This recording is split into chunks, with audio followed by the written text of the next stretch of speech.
Good morning, and welcome to our fourth and final week of the shortest month of the year. Black History Month, baby. Yes, sir. We started our program off in the 40s, covering black people making progress in sports. Then we went to the 60s as a civil rights leader marched us into the future.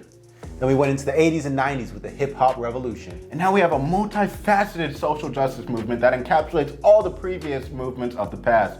So let's start off with Dave Chappelle. Dave Chappelle started his stand-up career at the young age of 14 years old. He would propel that into a career where he would be defined as one of the greatest to ever do it. His material would have no holds barred takes on race and society. In 2003, Dave Chappelle would get his own show, The Chappelle Show, which was a sketch comedy show. It was one of the many different ways that black people helped to lift up other black people. He would feature other artists, comedians, and musicians on his show. But you know what really stands out the most to me about Dave Chappelle? That he walked away from $50 million in the middle of the taping of season 3 because he was too worried that he was now reinforcing the stereotypes instead of expounding upon them. So Dave Chappelle walking away from $50 million was huge. And he still went on to have one of the most illustrious careers and is probably one of the greatest of all time. I'm just saying. Definitely. Eddie covered issues like racism, sexism, homophobia, transphobia, policing, government mismanagement, and the list goes on from there. You know what I really like about Dave Chappelle is when he talks about privilege, like the difference between black people and white people and the privilege they have.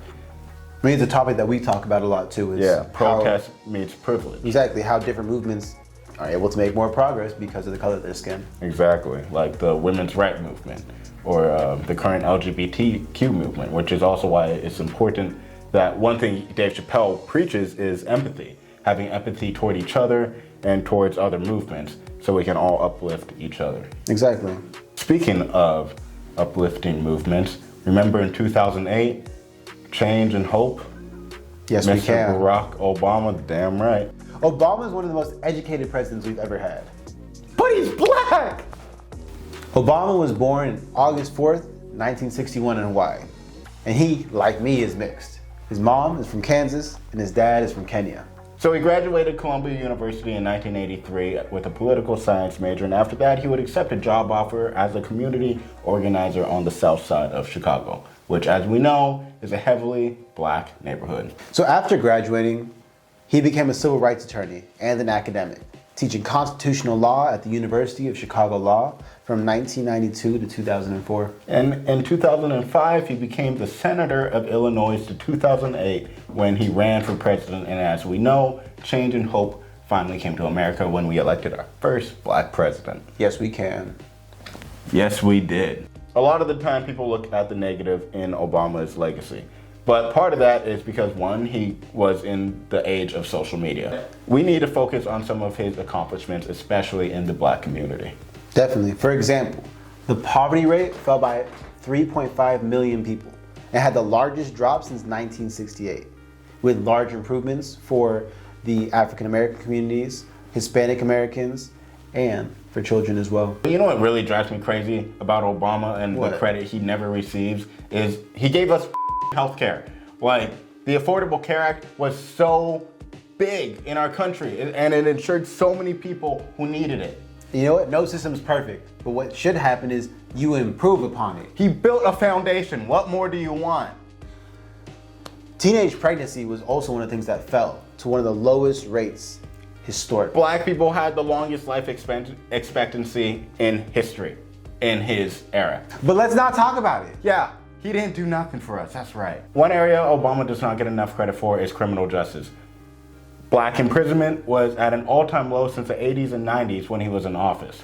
Also, he made it so that juveniles could no longer be kept in solitary confinement. He was basically breaking down some of the systematic racism that exists in this country. But while he was in office, we forgot that we elected a black man, and Congress treated him like a black man.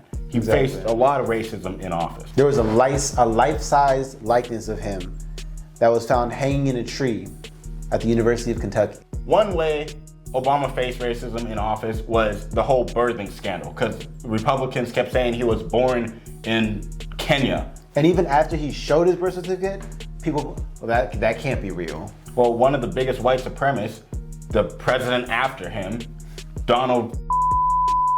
Don't get us started. Just keep going. Yeah. Just Anyway, he was the one funding that campaign. So those of you who voted for him, you were basically voting for racism. Congratulations. Call him. Give me a name. Give me a White name. supremacists and Who would white you like me to condemn? White supremacists and right Proud militia. Boys, stand back and stand by. But I'll tell you what. But one reason why I'll always love Obama, and he's actually one of the reasons why I got into social activism, is because he made me feel like I had a voice. He was the first president and really person in politics I've ever seen truly speak up against police brutality and understand what it's like to be black in America.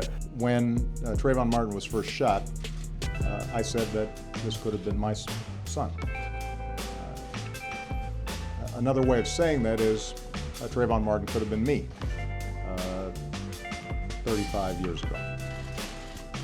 We already hit you with 2 Midwest stars, but let's hit you with the biggest Midwest star, the greatest to ever do it, LeBron James. There's so much we can talk about with LeBron, dude. All of his championships. Losing to the Warriors. He has more championships than the Warriors. Losing to the Warriors He has again. the most points in NBA playoff history. What Also, actually most minutes in playoff wins. Okay. But let's continue. Okay, what really made me have respect for him, because obviously rival fans, is his activism both on and off the court. I can agree with that. One thing I love about LeBron is the fact that before he even had all this money, he spoke up on these issues. And you saw it huge in 2020 as well. He was the leading person to make people in the NBA stand up and make a voice, like speak up. Not only that, but in 2015, around the Trayvon Martin time, he had shirts of Eric Garner, I Can't Breathe, and he wore hoodies with the Heat in honor of Trayvon Martin. And then in 2020, he was a leading voice in the NBA for people to speak up and for turning stadiums into voting centers. Even in James's darkest moments, which for Cleveland fans was the decision where he ripped the hearts of Cleveland fans, but we're over it because he ended up donating over $2 million to the Boys and Girls Clubs of America. That money was helped to renovate gyms, Have build computers and technology donated. sports equipment, and that was just for the Boys and Girls Club. He gave back to his hometown as well with his I Promise School, which took at-risk boys and girls who were in danger of falling behind or falling out of school and gave them a second chance. Yeah, and to do this, he partnered with the University of Akron, which provides a guaranteed 4-year scholarships to students of the I Promise program. So about $9,000 goes per kid, and this is to help cover tuition fees, general service fees, and in total, the Bronze program includes about over 1,000 kids, which adds up to about $42 million dedicated to black and brown kids' education. You love to see it. Yeah, he puts his money where his mouth is, and people hate him for it. When LeBron James came to Los Angeles, there was another GOAT in the area. Nipsey Hussle. He struggled a lot through his childhood. Was arrested a few times for petty crimes, before juvenile detention, and then he decided that he needs to turn his life around. And he did that by becoming a world famous rapper. One of the great things about Nipsey Hussle is he bought back his block. And if you look at his most recent album, Victory Lap, it was his victory lap because up to that point he had ran a marathon. It was about all of his trials and tribulations, hurdles he had to climb. And if you look at our social media posts, I have a runner with a baton who's running that marathon. And one day we will have our victory lap. Exactly, and now it's on us to carry that baton forward to the next. Exactly. And there's so many people right now who are picking up that mantle. For example, not just because she has a great name, but Joy Taylor, Simone Biles, Serena Williams. Gabrielle Union. And not only that, but you just noticed we just named a bunch of awesome black women. Stay tuned for next month, Women's History Month. See you then.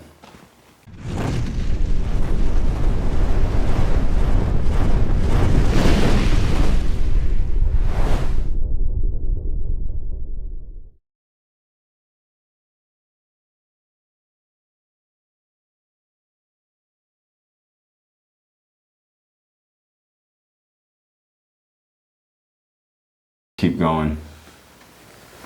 Here's the cool thing you do when you go off script, though. Here's where we're going, and here's what we've said so far, and then yo.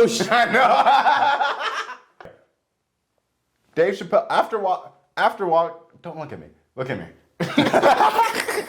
I don't like that I looked at you when you told me to look at you. That's the worst part of it all. So after he walked away from $50 million. Sorry.